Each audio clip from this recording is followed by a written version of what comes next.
दर्शकवृन्द नमस्ते। News and भ्यूजमा यहाँलाई हार्दिक स्वागत छ। म सन्तोष बेके थापा। दर्शकवृन्द, राष्ट्रिय सभाको आसन्न माघ 11 गते हुने निर्वाचनका लागि सत्ता गठबन्धनमा आबद्ध दलहरूले भागबण्डा टुङ्ग्याएका छन्।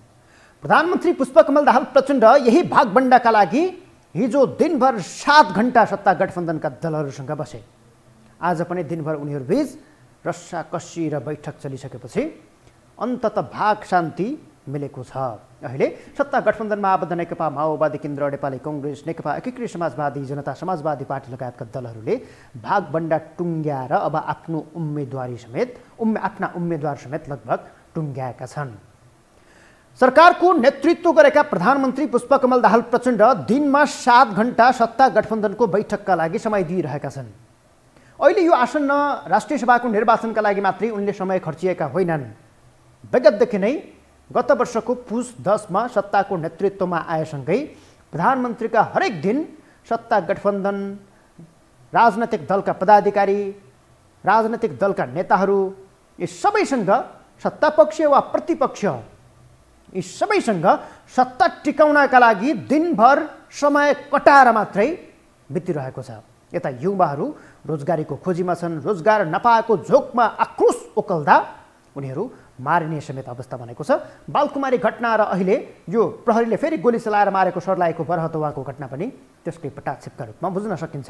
सरकारको एउटा प्रमुख, सरकारका मन्त्रीहरू, सरकारका पदाधिकारीहरू यसरी कुनै प्राथमिकताभन्दा बाहिरको या त अहिले जुन हिसाबले सरकारको काम कारबाही प्रधानमन्त्री र मन्त्रीहरूको दायित्व हो त्यो भन्दा सहायक दायित्व राजनैतिक दल, त्यसको भागबण्डा र राजनैतिक गतिविधि हुन्। तर सरकारको नेतृत्वमा वा त सरकारमा आइसकेपछि हाम्रा मन्त्री वा प्रधानमन्त्री सरकारको कामभन्दा बढी राजनैतिक दलका काममा व्यस्त हुन्छन्।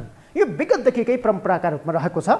अहिले प्रधानमन्त्री पुष्पकमल दाहाल प्रचण्डका पालामा समेत त्यो ज्यादै देखिएको छ। अहिले एक दिनमा 7 घण्टाको समय सत्ता गठबन्धनको बैठकमा दिनभर घुँडा टेकेर बसेर कटाउनु भनेको सामान्य विषय होइन। किनकि देशमा निकै खालका समस्याहरू छन्। रोजगारीको समस्या छ, बेरोजगारहरू अहिले रोजगार खोजिरहेका छन्, त्यसतर्फ सरकारले ध्यान दिएको छैन। मिटर ब्याजीहरू अहिले पनि सडकमा छन्, उनीहरूको समस्या सम्बोधन भएको छैन। सहकारीबाट ठगिएका हजारौँ जनताहरू अहिले त्यो आफ्नो रकम फिर्ता गर्न सरकारसँग हारगुहार गरिरहेका छन्, तर सरकारले त्यो काम गरिरहेको छैन। सरकार खाली कसरी सत्ता बचाउने र सरकार टिकाउने भन्नेमै व्यस्त छ। अझ सरकार टिकाउनलाई या त राष्ट्रिय राजनीतिमा आफू निर्विकल्प या त आफ्नो पक्षमा सबैको मत छ भन्ने देखाउनका लागि प्रधानमन्त्री पुष्पकमल दाहाल प्रचण्डले नेकपा एमालेलाई समेत अहिलेको सत्ता गठबन्धनमा सामेल बनाएर महागठबन्धन बनाउने तयारी गरिरहेका थिए। तर एमाले आफूले खोजेको जस्तो भाग नपाउने भएपछि ऊ त्यहाँबाट बाहिरिएर अहिले सत्ता गठबन्धनका दलहरूबीच सहमति बनेको छ र त्यो सहमति अनुसार नेपाली कांग्रेसले सबैभन्दा बढी 10 सिट पाउने, नेकपा माओवादी केन्द्रले 6 सिट, नेकपा एकीकृत समाजवादीले 2 सिट र जनता समाजवादी पार्टी जसपाले 1 सिट पाएर यति बेला चाहिँ 19 सिटमा भइरहेको निर्वाचनको भागभण्डा टुङ्गिएको छ। अब यस्तो अवस्थामा नेकपा एमाले यता फेरि यो राष्ट्रिय सभा निर्वाचनमा नेकपा एमाले जित्ने सक्ने सम्भावना निकै कमजोर छ। किनकि सत्ता गठबन्धनमा आबद्ध दलहरू यता एकजुट भइसकेका छन्। यस्तो अवस्थामा नेकपा एमाले कुनै पनि हालतमा सत्ता गठबन्धनमा सामेल भएर आफूले खोजेको या त कम्प्रोमाइज गरेर भए पनि त्यसमा अगाडि बढ्ने र आफूले भनेकै जस्तो अलिकति तलमाथि सिट प्राप्त भए पनि सत्ता गठबन्धनसँग मिलेर राष्ट्रिय सभामा जान खोजिरहेको थियो। तर आफूले खोजेको भाग या त सत्ता गठबन्धनमा सबै दल त्यसमा सहभागी दलहरू चाहिँ त्यसमा चित्त बुझ्दो अवस्था उनीहरूले एमालेलाई भित्राएर, जस्तो नेकपा एकीकृत समाजवादीका अध्यक्ष माधव कुमार नेपाल एमाले आउन बित्तिकै असन्तुष्ट बन्ने, यता जनता समाजवादी पार्टी लगायतका दलहरू छन्। ती दलहरू प्रचण्डले त एमालेलाई सहभागी बनाएरै जान खोजिरहेका थिए। त्यसका लागि उसले मागेकै 4, 5, 6 सिटसम्म दिन सक्ने खालको अवस्था पनि चर्चा भइरहेको थियो। तर अहिले त्यो गठबन्धनमा सहमति नबनेपछि नेकपा एमाले बाहिरिएको छ भने नेकपा एमालेको जित्ने सपना पत्तासाप भएको छ भने यता सत्ता गठबन्धनहरू भाग शान्ति मिलाएर यति बेला चाहिँ निर्वाचनको तयारी गरिरहेका छन्। र यसका मुख्यतः जनप्रतिनिधिहरू, यसका चाहिँ मतदाता हुन्छन्, प्रदेश सभाका सांसदहरू र पालिकाहरूका प्रमुख तथा उपप्रमुख यसका मतदाता हुन्छन्। अब ती मतदाताले मत कसलाई दिन्छन् भन्ने नतिजा पूर्व आकलित छ। अहिले कसले जित्छ कसले हार्छ भन्ने नै तय भइसकेको छ। अब यस्तो अवस्थामा एउटा औपचारिकताका लागि मात्रै यता राष्ट्रिय सभाको निर्वाचन चल्दैछ। यदि साँच्चीकै एउटा लोकतान्त्रिक व्यवस्थामा एउटा प्रतिस्पर्धात्मक व्यवस्थामा यसरी भागबण्डा गरेर साँच्चीकै व्यवस्था चलाउने हो भनेपछि निर्वाचन गर्नुपर्ने किन? एक दिनको निर्वाचनका लागि कतिसम्मको खर्च हुन्छ? एउटा मेयर काठमाडौँ आउनका लागि या त मतदान स्थल तोकिएको ठाउँसम्म आउनका लागि ऊ गाउँबाट या त देशका विभिन्न ठाउँबाट त्यो मतदान स्थलमा पुग्छ। त्यहाँ पुग्नका लागि उसले त्यही नगरपालिका गाउँपालिका सबै त्यहीबाट चाहिँ खर्चको जोहो गर्छ या त भन्ने हो भने सरकारी पैसाबाट ऊ मतदान स्थलसम्म आउँछ। त्यसपछि उम्मेदवारको तामझाम छुट्टै हुन्छ। अब यसर्थ यो खर्चको भारी मात्रै बोकाएर किन निर्वाचनको नाटक गर्नु भन्ने एउटा प्रश्न पनि उब्जिएको छ। यदि सहमति र भागबण्डामै हुने हो भने निर्वाचनै नगरेर यसलाई सहमतिकै आधारमा टुङ्ग्याइदिने यो खालको विकल्प। तर दलहरू सरकार यति बेला चाहिँ तामझामसँग राष्ट्रिय सभाको निर्वाचन गर्ने, त्यसमा सरकारी पैसा पनि खर्च गराउने, राज्यलाई भार थुपार्ने, यता फेरि सहमतिको नाटक गर्दै पहिल्यै भागबण्डा टुङ्ग्याइहाल्ने, कुन नेतालाई कहाँ दिने भन्ने खालको व्यापक यति बेला चलखेल चलिरहेको छ। यो पनि राष्ट्रमाथिको राज्यमाथिको त्यो भार थुपार्ने भन्दा अर्को विकल्प होइन, अर्को काम होइन। यति बेला नेपाली कङ्ग्रेसका सभापति शेरबहादुर देउवासँग चित्त नबुझाएपछि नेपाली कङ्ग्रेस भित्रै भाँड भैलो मच्चिने अवस्था बनेको छ। सत्ता गठबन्धनबाट नेपाली कङ्ग्रेसले 10 सिट पाएको छ, तर त्यो 10 सिटभित्र शेखर पक्ष यता शेखर कोइराला र गगन थापाको समूहले भने आफूलाई 4 सिट दिनै पर्ने माग गरेको छ, या त उसले 60-40 को भागबण्डा खोजिरहेको छ। नेपाली कङ्ग्रेस भित्रै पनि सभापति शेरबहादुर देउवाले केन्द्रीय समितिको बैठकमा, कार्य सम्पादन समितिको बैठकमा शेखर पक्षको माग सम्बोधन नगरिसकेपछि, उनीहरूले मागेको 4 सिट दिन तयार नभइसकेपछि यति बेला शेखर जुरुक्क उठेर त्यहाँबाट बाहिरिएका छन्, या त कार्य सम्पादन समितिको बैठकबाट उठेर उनी बाहिरिएका छन्। शेखर समूहले यता फेरि छुट्टै भेला गरेर देउवाले 3 सिट मात्रै दिन्छु, 4 सिट दिन सक्दिनँ भनिसकेपछि यति बेला शेखर समूह असन्तुष्ट बनेको छ। सुरुमा आजको कार्य सम्पादन समितिको बैठकमा सभापति शेरबहादुर देउवाले शेखर गगन पक्षका लागि 2 सिट मात्रै छुट्याएका थिए, तर उनले 4 सिट माग दाबी गरिसकेपछि देउवाले भन्थे ल 3 सिट लैजानुहोस्। तर त्यो 3 सिटमा समेत शेखरले चित्त नबुझाएपछि यति बेला चाहिँ उनी बैठक छोडेर त्यहाँबाट बाहिरिएको र अब यो भागबण्डा कसरी मिलाउने भन्ने विषय निकै जटिल नेपाली कङ्ग्रेसभित्र बनेको छ। यता कृष्ण प्रसाद सिटौला जो चाहिँ समझदारी गराउन दलहरू बीच चाहिँ त्यो एउटा पुलको काम गर्दै आएका नेता छन्, तर चुनावमा उनले हार्छन्। 3 पटक त झापामा राजेन्द्र लिङदेनसँग हारिसके। त्यस्ता हरुवा नेतालाई राष्ट्रिय सभाको अध्यक्ष बनाउनका लागि निकै तयारी चलिरहेको छ, कसरत नेपाली कङ्ग्रेसभित्र भइरहेको छ। विगतको महाधिवेशनमा, यो गत महाधिवेशनमा सभापति शेरबहादुर देउवालाई सघाएका कृष्ण प्रसाद सिटौला यति बेला राष्ट्रिय सभाको अध्यक्ष बन्ने गरी उनी चाहिँ यति बेला चाहिँ राष्ट्रिय सभामा उम्मेदवार बन्ने भएका छन्। त्यो लगभग पक्का बनेको छ नेपाली कङ्ग्रेसबाट सभापति शेरबहादुर देउवाको समर्थनमा, र यता प्रचण्ड माधवहरूले समेत उनलाई बनाउन सक्ने खालको सम्भावना देखिएको छ। तर माधव कुमार नेपालले राष्ट्रिय सभाको अध्यक्ष आफूले नै पाउनुपर्ने दाबी समेत गरिरहेका छन्। यो खालको को होलो यति बेला चाहिँ सत्ता गठबन्धनमा चलिरहेको छ। उस्तै प्रमुख प्रतिपक्ष दल नेकपा एमालेमा समेत यति बेला 19 वटा उम्मेदवार टुङ्ग्याएको छ नेकपा एमाले समेत। तर अब यो राष्ट्रिय सभाको निर्वाचनमा प्रतिस्पर्धा गर्दै जाँदाखेरि एमाले तेस्रोसम्म बन्न सक्छ है भन्ने खालको आकलन यति बेला चाहिँ भइरहेका छन्। अब कस्तो नतिजा ल्याउनेछन् र के खालको अवस्था अगाडि बढ्नेछ भन्ने त यो निर्वाचनको मत परिणामसँगै बाहिर आउला। अहिले नै एक खालको पूर्व आकलन गर्न सक्ने खालको अवस्था भने पनि निर्वाचनमा औपचारिक मत परिणाम घोषणा नहुँदासम्म अब यसै घोषणा गर्न त नमिल्ने अवस्था छ। तर अहिले जुन खालको मतभार र अहिले जुन खालको सहमति देखिएको छ त्यो अनुसार सत्ता गठबन्धनले यहाँ पनि एमालेलाई पत्तासाप बनाउन सक्ने खालको अवस्था देखिन आएको छ। दर्शकवृन्द, अब यता सरकारको काम लथालिङ्ग छ भने सरकारका मन्त्रीदेखि प्रधानमन्त्रीसम्म त्यो पार्टीको कार्यक्रममा अतिथि बनेर ब्याज झुन्ड्याएर अगाडि स्टेजमा बस्नका लागि लालायत देखिएका छन्। तर यता सरकारका कामहरू लथालिङ्ग बन्दैछन्। एउटा प्रधानमन्त्री, देशको नेतृत्व कार्यकारी प्रमुखले कुनै एउटा बैठकका लागि 7-8 घण्टाको समय दिनमै दिन्छ भने प्रत्येक दिन, त्यो एक दिन मात्रै होइन हरेक दिनमा राजनैतिक गतिविधिमै देशको कार्यकारी प्रमुख व्यस्त हुन्छ भने त्यसले जनजीविकाका मुद्दाहरू के हुन्छन्, जनताको समस्याको समाधान कसले गर्ने, यो विषम विषय बनेको छ। के छ यो विषयमा तपाईँको धारणा बुझ्नका लागि हामीले स्टुडियोको टेलिफोन नम्बर खुल्ला गरेका छौँ। त्योभन्दा अघि राष्ट्रिय सभाको निर्वाचन र अहिले भएको यो भागबण्डाको लफडा सम्बन्धी एउटा रिपोर्ट तयार पारेका छौँ, त्यो देखाउँछौँ। त्यसपछि हामी तपाईँका टेलिफोन लिएर तपाईँको विचार बुझ्नका लागि आउनेछौँ। हेर्नुहोस् यो रिपोर्ट। नेताले भोट हाल्ने राष्ट्रिय सभा निर्वाचनमा पनि आम निर्वाचनकै झल्को दिने गरी कसरत गरेका राजनैतिक दलहरूले अन्ततः उम्मेद्वारको टुङ्गो लगाएका छन्। प्रमुख प्रतिपक्षी नेकपा एमाले 19वटै सिटमा उम्मेद्वार उठाएको छ भने सत्तारूढ गठबन्धनमा नेपाली कांग्रेसले 10, माओवादीले 6, एकीकृत समाजवादीले 2 र जसपाले 1 सिटमा उम्मेद्वार उठाएका छन्। यसपटक सबैजसो दलहरूले पार्टीमा योगदान गरेका तथा कानून निर्माणमा भूमिका खेल्न सक्ने र नयाँ व्यक्तिलाई उम्मेद्वार बनाउने बताएका थिए। जसअन्तर्गत नेकपा माओवादी केन्द्रले नयाँ उम्मेद्वार उठाएको छ। माओवादीले कोशीबाट चम्पादेवी कार्की, बागमतीमा श्रीकृष्ण अधिकारी, गण्डकीमा मनरूपा शर्मा, लुम्बिनीमा झक्कु सुवेदी उम्मेद्वार बनेका छन्। झक्कु सुवेदी तिनै हुन् जसले 2064 चैत 28 को पहिलो संविधान सभा निर्वाचनमा तत्कालीन नेकपा एमालेका महासचिव माधव नेपाललाई हराएर जाइन्ट किलरको उपमा समेत पाएका थिए। यस्तै कर्णालीमा विष्णु विश्वकर्मा र सुदूरपश्चिममा रेणुचन्द्रलाई उम्मेद्वार बनाउने भएको छ। माओवादीले पदाधिकारी बैठक बसेको 1 घण्टामै उम्मेद्वार टुङ्गो लगाएको थियो। यसको सोझो अर्थ उम्मेद्वारको सूची पार्टी अध्यक्ष तथा प्रधानमन्त्री पुष्पकमल दाहाल प्रचण्डले पहिल्यै तयार पारेर राखेका थिए भन्ने बुझ्न समस्या छैन। टिकट वितरणमा नेताहरू हाबी भए पनि नयाँ अनुहारलाई भने स्थान दिएको छ। हरुवाहरूको कबाडी खानाका रूपमा राष्ट्रिय सभालाई चित्रण गर्न थालिएका बेला माओवादीले नयाँ अनुहार अघि सार्नुले सकारात्मक सन्देश दिएको छ। यता नेपाली कांग्रेस भने दिनभर भागभण्डाको सकसमा रह्यो। गठबन्धनको गाँठो फुके पनि पार्टीको गुटमा कुरा मिलेन। संस्थापन पक्षले बढीभन्दा बढी सिट आफूले लिने रणनीतिका बीच इतर पक्षले पनि 4 सिटको दाबी गरिरहेको छ।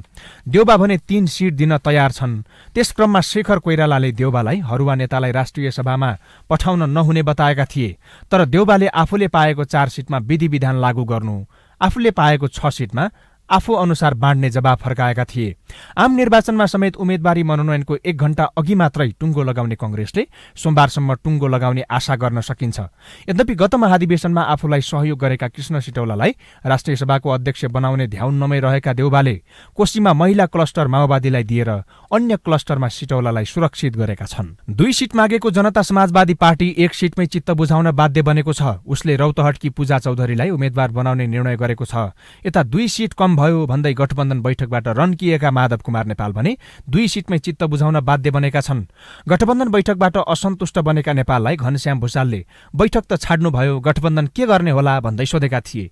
लगत्तै नेपालले पार्टीको सचिवालय बैठक बोलाए, तर आफूहरूको असन्तुष्टि कायम रहेको बताउँदै यो असन्तुष्टिले कहाँ कहाँ असर पार्छ थाहै छैन भन्दै घुमाउरो पारामा पार्टीले चेतावनी दिएको छ। उम्मेदवारको नाम टुङ्ग्याउने जिम्मा पनि हिजो बनाएकी 3 सदस्यीय समितिलाई पार्टी अध्यक्ष, महासचिव र उपाध्यक्ष कमरेड राजेन्द्र पाण्डे 3 जनालाई जिम्मा लगाएर हामीले छोडेको छ। हाम्रा असन्तुष्टिहरू विद्यमान छन्। यो असन्तुष्टिले कहाँ कहाँ कस्तो कस्तो प्रभावित गर्छ समयक्रमले देखाउँदै जाला। उता गठबन्धनबाट असन्तुष्ट रहेका जनमत र नागरिक उन्मुक्ति पार्टीले 1 सिट पनि पाउन सकेनन्। यद्यपि नागरिक उन्मुक्ति पार्टीले भने अहिले पनि 1 सिट पाउनेमा आशावादी देखिएको छ। नागरिक उन्मुक्तिका संरक्षक रेशम चौधरी आफै राष्ट्रिय सभासम्म आउन खोजिरहेको चर्चाका बीच नागरिक उन्मुक्तिले सिट नपाए सुदूरपश्चिम प्रदेश सरकारमा तलमाथि हुन सक्ने संकेतहरू समेत भएको जानकारहरू बताउँछन्। गठबन्धनले भाग दिने भनेपछि उत्साहित बनेको नेकपा एमाले भने निराशाकै माहौलमा सबै प्रदेशमा 19 सिटमै उम्मेद्वार उठाएको छ। हार्ने चुनावमा किन उम्मेद्वार उठाउनु भन्ने मनस्थितिमा रहेको एमालेका 19 उम्मेद्वार मध्ये कोही पनि परिचित अनुहार छैनन्। प्रतिनिधि सभाको सदस्य निर्वाचित भइसकेका तथा पार्टी केन्द्रका पदाधिकारी समेत प्रदेश सांसद बन्न तछाड मछाड गर्ने पार्टीमा हार सुनिश्चित भएको राष्ट्रिय सभा निर्वाचनमा कसैले चासो देखाएन। अर्थात् हार्ने निश्चित भएपछि एमालेका शीर्ष नेताले जनप्रतिनिधिसँग हात जोड्नै चाहेनन्। हार्ने निर्वाचनमा हारेका नेता उठाउनु त परकै कुरा। अर्को अचम्म त के भएको छ भने कसैले कल्पना समेत नगरेको राष्ट्रिय जनमोर्चाले पनि आफ्नो भागमा 1 सिट पारेको छ। मनोनित हुने सदस्यमा जनमोर्चाकी उपाध्यक्ष समेत रहेकी दुर्गा पौडेल परेकी छिन्। दुर्गा उनै हुन् जो गत प्रतिनिधि सभा निर्वाचनमा प्युठानबाट नेकपा एमालेका उम्मेद्वार सूर्य थापासँग पराजित भएकी थिइन्। अब हरुवा नेतालाई राष्ट्रिय सभामा छिराउनका लागि राष्ट्रपति रामचन्द्र पौडेलले नै हस्ताक्षर गर्नुपर्ने छ। यो राष्ट्रपतिलाई विवादित बनाउन गठबन्धनले गरेको अर्को निर्णय हो।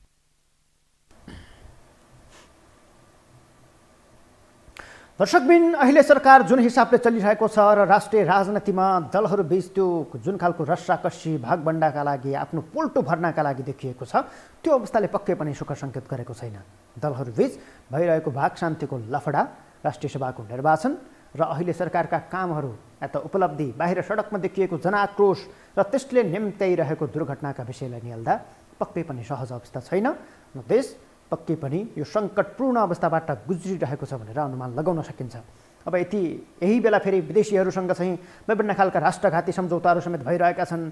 ती सम्झौता देशलाई घाटा पर्ने खालका, या त देश अब कुनै पनि हालतमा सही तरिकाले या त विदेशीको हस्तक्षेप बिना चलिरहेको छैन भन्ने प्रमाणित गर्ने गरी चाहिँ सम्झौताहरू भइरहेका छन्। भर्खरै इन्डियन एम्बेसीले, भारतीय राजदूतावासले सोझै कुनै पनि व्यक्ति वा संस्था कुनै पनि आफूले चाहेको पात्रलाई 20 करोडसम्म दिने गरी एउटा सम्झौता गरेको छ HICDP। त्यो सम्झौता अनुसार उसले जुनसुकै ठाउँमा नेपालका कुना काप्चा उसले चाहेको ठाउँ, उसले प्रभाव पार्न चाहेको ठाउँमा लगानी गर्न सक्ने या त नेताहरूलाई बुझाउन सक्ने। विगतमा त्यो एम्बेसीले जुन खालको एउटा नीति थियो, उसले नेताहरूलाई चाहिँ पैसा बुझाउनका लागि 5 करोडसम्म दिन सक्थ्यो, त्यसको दायरा 4 गुणा बनाएर 20 करोड पुर्याइदिइसकेपछि त्यो राष्ट्रघात भएको भनेर यति बेला चाहिँ सत्ता गठबन्धनमै आबद्ध दलहरूले प्रधानमन्त्री पुष्पकमल दाहाल प्रचण्डमाथि आक्षेप लगाइरहेका छन्। अब यस्तो अवस्थामा सरकार जुन बाटोबाट चल्नुपर्ने हो, सडकमा युवाहरू मारिरहेका छन्। यसको अहिलेको ताजा दृष्टान्तलाई हेर्ने हो भने गोली हान्ने, मान्छे मार्ने अनि 10 लाख दिने, 10 लाख तोकिदिने जुन खालको सरकारी रवैया देखिएको छ, यो पक्कै पनि सहज होइन। अब यस्तो अवस्थामा जनजीविकाका मुद्दाहरू एकातिर लथालिङ्ग छन्, संसदमा विधेयकहरू पास भएका छैनन्, कानुनहरू बन्नबाट रोकिरहेका छन्। अब यस्तो अवस्थामा एउटा सरकार प्रमुख या त एउटा सरकारको मन्त्री 10-12 घण्टा पार्टीकै काममा, 5 घण्टा, 6 घण्टा, 7 घण्टा प्रधानमन्त्री चाहिँ सिंहदरबारमा बालुवाटारमा सत्ता गठबन्धनका दलहरूसँग बसेर बिताउँछन् भने त्योबाट कस्तो सुशासन पाउन सक्ने भन्ने खालको विषम प्रश्न यति बेला हाम्रा बीचमा छ। यो विषयमा विचार बुझ्नका लागि हामीले तपाईँको टेलिफोन लिन पनि खोजिरहेका छौँ र तपाईँहरूको विचार समेत हाम्रो बुझ्ने कोसिस रहनेछ। दर्शकवृन्द, अहिले यो खालको अवस्था देशमा देखिएको छ र पक्कै पनि अहिलेको जुन सुशासन, जुन काम कारबाही सरकारबाट भइरहेका छन्, त्योबाट हामी पक्कै पनि सन्तुष्ट छैनौँ। अहिले आम जनमा विभिन्न खालका त्यो आक्रोशहरू उत्पन्न भइरहेका छन्। प्रत्येक मानिस अहिले सत्तासँग असन्तुष्ट छ, राजनैतिक दलको रवैयासँग असन्तुष्ट छ। हाम्रा सरकार सञ्चालकहरू कुन हिसाबले काम गरिरहेका छन् भन्ने त्यो विधि, उनीहरूको काम गराएको शैलीबाट समेत असन्तुष्टिहरू व्यापक छन्। झन् भ्रष्टाचारका काण्डहरू एकपछि अर्को आउँछन्, त्यसमा सत्ता गठबन्धनकै नेताहरू जोडिन्छन्, उनीहरूका पुत्रहरू जोडिन्छन्, उनीहरूका पुत्रीहरू जोडिन्छन्। अनि त्यस्तो अवस्थामा एउटा राजनैतिक दल र सत्तामा भएको व्यक्तिको जुन खालको कर्तुतहरू बाहिर आइरहेका छन्, त्यसले देशलाई नै एउटा कङ्गाल बनाउने काम गरिरहेको छ र व्यक्ति मोटाउने खेल समेत भइरहेको छ भनेर अनुमान लगाउँदा फरक पर्दैन। व्यापारीहरूसँग राजनैतिक दलको साँठगाँठ र तिनीहरूले निम्त्याइरहेको विषम परिस्थिति जुन खालको बनेको छ, त्यसले पक्कै पनि सुख सङ्केत गरेको छैन। अब विद्युत बक्यौताकै विषय पछिल्लो समय केही निकै गरमाएको थियो, तर अहिले त्यो विषय समेत ओझेलमा परेको छ। सरकारले 60 किस्तासम्म विद्युत बक्यौताको शुल्क उद्योगीहरूबाट तिराउने गरी सहमति गरिसकेपछि यति बेला त्यो विषय समेत एक हिसाबले सल्टिएको जस्तो देखिएको छ। तर त्यसमाथि पनि ठिक्कै थुप्रै खालका त्रुटिहरू, थुप्रै खालका कमजोरीहरू देखिएका छन्। यदि सरकार सञ्चालक या त यो सरकारमा भएका पात्रहरू, कर्मचारी हुन् कि त्यो पदाधिकारी, मन्त्रीहरू, नेताहरू जो त्यसमा सहभागी छन्, तिनीहरूबाट पक्कै पनि अहिले काम गराएको ढङ्ग पुगेको छैन। यदि त्यो ढङ्ग नपुग्ने हो भने त्यसले जनतामा आक्रोश अझै थप्ने र कतै न कतै त्यो विद्रोह कुनै रूपबाट प्रकट हुन सक्ने खालको अवस्था समेत यति बेला हामीले राष्ट्रिय राजनीतिभित्र देखिरहेका छौँ र आम रूपमा जनतामा एक खालको आक्रोश चुलिँदै गइरहेको छ र त्यो विज्ञ तबकामा समेत त्यो आक्रोशले यति बेला चाहिँ स्थान पाइरहेको छ। यो पक्कै पनि सुखद सङ्केत भने होइन। अब यसका लागि पहिला राजनैतिक दल सुध्रिनु पर्यो, सरकार सञ्चालकहरू सुध्रिनु पर्यो, सरकारमा भएका मन्त्रीहरू सुध्रिनु पर्यो। उनीहरू सुध्रिएको खण्डमा अहिले विकल्प भनेर विकल्पका रूपमा जुन खालको दलहरू आइरहेका छन्, ती दलहरूलाई समेत अलि अप्ठ्यारो पर्ने खालको अवस्था हुन्थ्यो यदि पुराना दलहरू सुध्रिएको खण्डमा। तर पुराना दलहरू कुनै पनि हालतमा सुध्रिन चाहँदैनन्। एकपछि अर्को गरी उनीहरू जोडिएका काण्डहरू सार्वजनिक हुन थालिसकेपछि त्यसले नयाँ दललाई समेत यता प्रशय दिइरहेको छ, उदाउनका लागि, उठ्नका लागि। तर नयाँ दलको नेतृत्व, नयाँ दलका नेताहरू समेत वही चोखा छैनन्। उनीहरू पनि विभिन्न आरोपबाट आरोपित बनिरहेका छन्। अब यस्तो अवस्थामा हामीले खोजेको शासक, हामीले खोजेको नेतृत्व कस्तो हो भन्नेमै जनताहरू अलमल परिरहेका छन्। फलत एउटा सामान्यभन्दा सामान्य पात्रले सडकमा आन्दोलन गर्दा समेत, सडकमा उसले प्रदर्शन गर्दा समेत व्यापक सङ्ख्यामा सहभागीहरू आउन सक्ने खालको अवस्था छ। यदि साँच्चीकै गतिलो नेतृत्व उनीहरूले पाएको खण्डमा देशमा एउटा आन्दोलनको आँधी बेहोरी आउने र त्यसले यो शासन यो व्यवस्था र यो व्यवस्थाका चालकहरूलाई समेत धक्का पुग्ने विश्लेषणहरू भइरहेका छन्। दर्शकवृन्द, हामीले आज यो मूलतः सत्ता गठबन्धन राष्ट्रिय सभाको निर्वाचनमा भागभण्डाको लफडामा जुन खालको परिरहेको छ र त्योबाट एउटा नाटकीय रूपमा निर्वाचनको चुनावको एउटा चाहिँ रण मैदानमा उत्रिने तयारी गरिएको छ। यता प्रमुख प्रतिपक्ष जो सत्ता गठबन्धनसँग मिलेर जान खोजिरहेको थियो तर पछि भागभण्डा नमिलेपछि अहिले जुन खालको अवस्था बनेको छ त्यो विषयमा समेत हामीले तपाईँहरूको विचार बुझ्ने र टेलिफोन लिने प्रयास गरिरहेका छौँ। दर्शकवृन्द, अहिले नेपाली कङ्ग्रेस सत्ता गठबन्धनभित्र सबैभन्दा सङ्कटमा नेपाली कङ्ग्रेस छ। नेपाली कङ्ग्रेसले अहिले जुन खालको सत्ता गठबन्धनबाट 10 सिटको भाग पाएको छ त्यो 10 सिटमा पनि सभापति शेरबहादुर देउबा र शेखर कोइराला जुन त्यो गुटगत राजनीति नेपाली कङ्ग्रेसभित्र चलाइरहेका छन् र उनीहरूले खोजिरहेको भनेको 60-40 को भागभण्डा शेखरले खोजिरहेका छन् र बहुमतमा देउबा छन्। फेरि देउबासँग प्रशस्त बहुमत छ, उनले जे चाहे त्यो नेपाली कङ्ग्रेसभित्र हुन्छ। त्यही बहुमतको आडमा उनी इतर कित्तालाई निकै धक्का दिएर पेलेर किचेर च्यापेर जान खोजिरहेका छन्। उनी कुनै पनि हालतमा आफूले चाहेको शासन लाच्छन्, आफूले चाहे अनुसारको विधि बनाउँछन् र त्यही अनुसार लाच्छन्। पार्टी एउटा विधान विधि नीतिमा चल्छ तर देउबा नै त्यहाँ नेपाली कङ्ग्रेसभित्र सर्वै सर्वा र विधि विधान उनै बनेका छन् किनकि उनीलाई प्रशस्त रूपले बहुमत छ। बहुमतको आडमा उनी नेपाली कङ्ग्रेसभित्र इतर समूहलाई दबाएर जान खोजिरहेका छन् र त्यो कारणले गर्दाखेरि यता इतर समूह फेरि शेखर कोइराला, गगन थापा, विश्वप्रकाश शर्मा लगायतका नेताहरू फेरि त्यो एकदम किनाराकृत बनिरहेका छन्। उनीहरूले विरोध गर्छन्, प्रतिवाद गर्छन् तर उनीहरूको त्यो विरोध र प्रतिवादको कुनै अर्थ छैन जबसम्म देउबाले दिन चाहँदैनन्। अहिले राष्ट्रिय सभाको निर्वाचनमा समेत शेखरले मागेको 4 भाग हो र उनले भन्दैछन् चुनाव हारेका पात्रलाई राष्ट्रिय सभाको निर्वाचनमा उम्मेदवार नबनाऊ। शेखरको र गगनको यो माग छ। तर यता सभापति शेरबहादुर देउबाले के जवाब दिएका छन् भने फेरि तपाईले पाएको 3 सिट हो, त्यो 3 सिटमा तपाईले नहारेका मान्छेलाई उठाउनुहोस् भएको त, म यता आफ्नो तरिकाले मिलाउँछु भनेर उनले त्यता जवाब दिएका छन्। अब यसको अर्थ कङ्ग्रेसभित्र यसअघि झापामा राप्रपाका अध्यक्ष राजेन्द्र लिङ्गदेनसँग हारेका कृष्णप्रसाद सिटौलालाई राष्ट्रिय सभामा भित्र्याएर उनलाई राष्ट्रिय सभाको अध्यक्ष बनाउनेसम्मको तयारी चलेको विषय यति बेला बाहिर आएको छ। अब नेपाली कङ्ग्रेसभित्रबाट विगतमा हारेका धेरै अनुहारहरू अगाडि आउँदैछन् तर यता फेरि यो मामिलामा अलिकति सकारात्मक पाटो नेकपा माओवादी केन्द्रभित्र छ। नेकपा माओवादी केन्द्रले हारेका नेतालाई उम्मेदवार बनाएको छैन। उसले नयाँ अनुहारलाई सकभर राष्ट्रिय सभामा ल्याउने प्रयास गरेको छ किनकि अरू दलभन्दा अरू नेताभन्दा प्रचण्ड यस्ता मामिलामा विरोध आउँछ भन्ने मामिलामा चाहिँ उनी अलिकति सतर्क छन्, उनी अलिकति अगाडि आइहाल्छन्।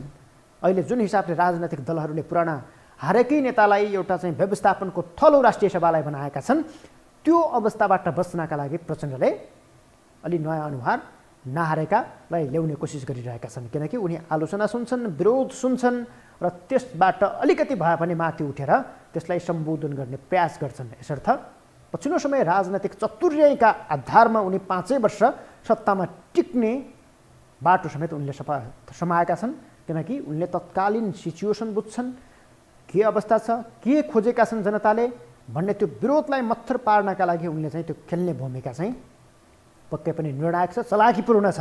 यसर्थ अहिले उनले त्यो विरोध नआओस् भनेर समेत त्यो खालको हतियार हत्कण्डा अपनाएका छन् तर जनताका मुख्य मुद्दाहरू जुन छन् त्यो मुद्दा सम्बोधनमा उनी चाहिँ चुकिरहेका छन्। दर्शकवृन्द, यो खालको अवस्था यति बेला चाहिँ राष्ट्रिय सभाको अवस्था, राष्ट्रिय सभाको निर्वाचन र राष्ट्रिय राजनीतिको अवस्थामा देखिएको छ। तपाईलाई मैले आज राष्ट्रिय सभाको निर्वाचनमा जुन सत्ता गठबन्धनका दलहरूबीच देखिएको मतभेद र त्यसले निम्त्याइरहेको राष्ट्रिय राजनीतिको सङ्कट र अहिले नेपाली कङ्ग्रेसभित्र यही भागभण्डाको विषयलाई लिएर मचिएको कोकोहलो र ती दलहरू बीचको असन्तुष्टि र यता नेकपा एमाले प्रमुख प्रतिपक्ष जुन भूमिकामा छ ती दलहरूको भूमिकाका विषयमा मैले अलिकति जानकारी दिएको छु। सँगै यता फेरि अर्को सत्ता गठबन्धनभित्र अवस्था के बनेको छ भने नेपाली कङ्ग्रेस, नेकपा माओवादी केन्द्र, नेकपा एकीकृत समाजवादी र जनता समाजवादी पार्टीबीच भागभण्डा मिल्दा प्रधानमन्त्री पुष्पकमल दाहाल प्रचण्डले नागरिक उन्मुक्ति पार्टी, जनमत पार्टी लगायतलाई फेरि उपेक्षामा राखेका छन्।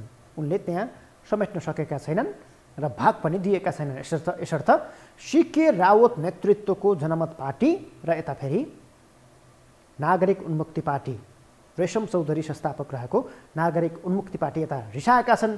अब उस्तै परे नागरिक उन्मुक्ति पार्टीले भाग नपाएको झोकमा सुदूरपश्चिम सरकार ढाल्न सक्ने खालको सम्भावना समेत व्यापक छ। किनकि नागरिक उन्मुक्ति पार्टीले समर्थन नदिँदासम्म, साथ नदिएको अवस्थासम्म सुदूरपश्चिम प्रदेश टिक्न सक्ने खालको अवस्था छैन। यसर्थ यदि हामी केन्द्रमा भाग पाएनौँ भने, राष्ट्रिय सभामा भाग पाएनौँ भने हामी सुदूरपश्चिम सरकार ढाल्छौँ भनेर त्यो चेतावनीपूर्ण अवस्था, त्यो चेतावनीपूर्ण धम्की नागरिक उन्मुक्ति पार्टीका संस्थापक रेशम चौधरीले दिएका छन्।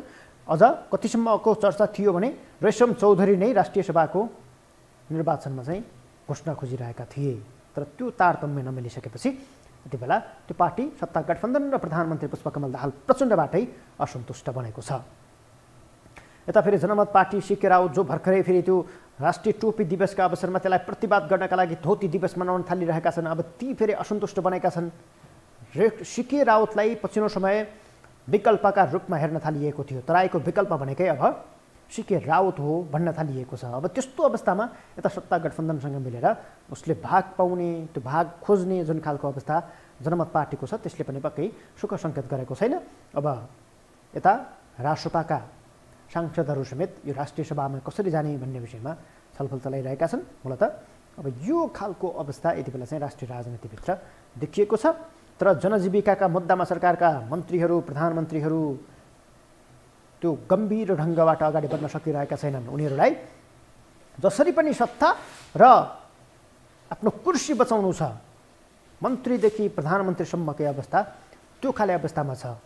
तर घुमाइ फिराइ फेरि सबै दललाई घुमाएर, सबै दललाई मिलाएर 5 वर्ष सरकार टिकाउन सक्ने खालको अवस्थामा यति बेला प्रधानमन्त्री पुष्पकमल दाहाल प्रचण्ड पुगिसकेका छन्।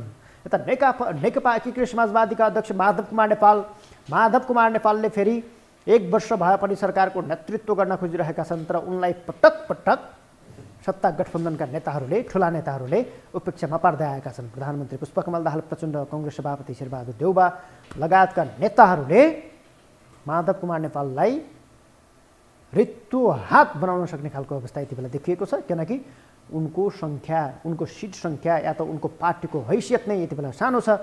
सानो हैसियतको पार्टीलाई सधैँ काकी च्यापी राख्नुपर्ने अवस्था समेत प्रधानमन्त्री पुष्पकमल दाहाल प्रचण्डले देखिरहेका छैनन्। फलत अहिले माधव कुमार नेपाललाई फालेकै उनले चाहेको भन्दाखेरि पनि गठबन्धनले दिएको चित्त बुझाएर अगाडि बढाउनु पर्ने अवस्था नेकपा माओवादी केन्द्रका अध्यक्ष पुष्पकमल दाहाल प्रचण्डले अघि सारेका छन् र त्यही अनुसार सत्ता गठबन्धनको अवस्था अगाडि बढिरहेको छ। तर नेकपा एकीकृत समाजवादीका नेताहरूले चित्त बुझाइरहेका छैनन्।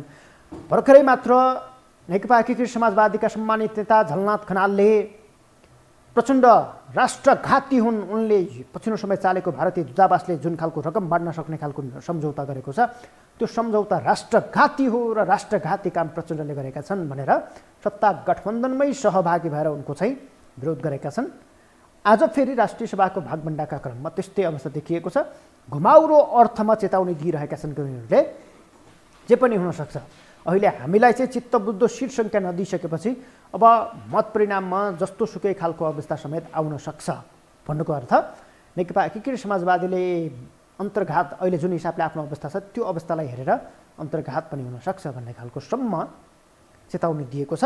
त्यही अनुसार सत्ता गठबन्धनका दलहरू अगाडि बढिरहेका छन्।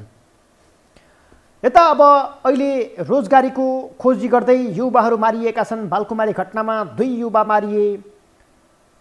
आफूले असन्तुष्टि, स्थानीय नगरपालिकासँग असन्तुष्टि जनाएकै कारण सर्लाहीको बरहतुवामा अर्का फेरि 9 जवान युवाले चाहिँ ज्यान गुमाएका छन्। सरकारको माताहतमा रहेको प्रहरीले विरोध गरेकै कारण, बाटोमा निस्किएकै कारण गोली कञ्चटमा हानेर जुन हिसाबले मान्छे मारेको छ त्यो अवस्था समेत निकै आलोचनात्मक बनिरहेको छ। अहिले त्यसको विरोध भइरहेको छ कि यो सरकार युवाहरू मार्ने र 10 लाख बुझाउने अभियानमा छ, जसले हप्तै पछि मान्छे मार्छ भन्ने खालको अवस्था समेत यति बेला विरोध भइरहेको छ। विभिन्न खालका कोडबाट विश्लेषण र बहसहरू समेत त्यसमा भइरहेका छन्। जसपिन अहिले यो खालको अवस्था बनेको छ। तर सरकार सञ्चालक, प्रधानमन्त्री, कार्यकारी प्रमुख र यता मन्त्रीहरू समेत अहिले सरकारको कामलाई लथालिङ्ग छोडेर त्यो सत्ताको यात्रामा त्यसलाई कसरी बचाउने, कसरी आफ्नो कुर्सी बचाउने भन्ने ध्यानमा छन्। यसर्थ अब यो पक्कै पनि यसले निकै सङ्कटपूर्ण अवस्था निम्त्याइरहेको छ, सरकारका कामहरू कार्य सम्पादनहरू प्रभावकारी ढङ्गबाट अगाडि बढ्न सकेनन् भने त्यसले पक्कै पनि जनतालाई सुखद सन्देश, सुखद परिणाम दिने छैन र जनताहरू नै कतै यो सरकारका विरुद्ध अझै उत्तेजित भएर, अझै अराजक भएर सडकमा निस्कियो भने भोलि कस्तो खालको अवस्था बन्ला भन्ने विषय नै यति बेला मूल मुद्दा बनेको छ।